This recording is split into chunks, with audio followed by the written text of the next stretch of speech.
full-size launch ramps from Nitro Circus. These are about $29.99 each from Skate Hut. I'll put a link in the description. These are quite big, as you can see from the 10th scale Maverick I've got between the two of them. Gonna give them a right good bashing today. We've also got this HPI Trophy Truggy Fox. It's actually a nitro converted to a brushless. This is pretty rapid actually and pretty tough as well. It's really windy today, so I'm not going to talk much. Let's get cracking on with some bashing.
So we just got back and those ramps I thought they were really good, but before we get onto the ramps, let's talk about the cars.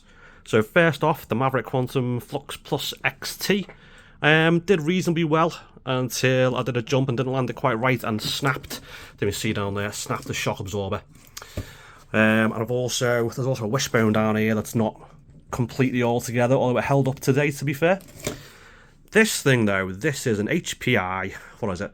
HPI Trophy Truggy that was originally a nitro and has been converted to a brushless. I bought this in super duper cheap and the idea was to sell it on and make a bit of a profit, but I took it out one day and I thought, hey, this thing's pretty good, so I decided to keep it. Now, this has got a 4S brushless system and it's rapid on 4S, but today I had it on just 3S and I think 3S is pretty good. And this thing has seemed really tough as well. This has taken some really good jumps last weekend and today. Some have been landed, some haven't landed, and even still, nothing's broken, touch wood. So I'm going to keep this, and what I'm going to do is I'm going to restore it as well. So the front bumper is broken underneath, and the servo isn't the best in the world. I've got a better servo knocking about to go in there. I've got a better transmitter and receiver to go in. All needs taken apart, and a good clean, and a good greasing, and check out the bearings. Put it back together and replace this terrible body shell with an actual proper body shell as well. So that'll be in a video in the future. If you want to see that, make sure you subscribe. So I thought the ramps were really good, and I mean at $29.99 each as well, I think they're fantastic. If you've just got a 10th scale, you could probably get away with just buying the one, but if you've got an 8th scale, you'll definitely need two. Now the only thing I'm going to say is that they're bloody big. So here's a picture now of the ramps in the boot of my car. Now that's the Vauxhall Astra Estate. So if you've got a Vauxhall Corsa, they ain't going to fit in your car. But otherwise, I thought they were excellent value for money. They held up really well. I'd really recommend them. In fact, I can't wait to get them out again.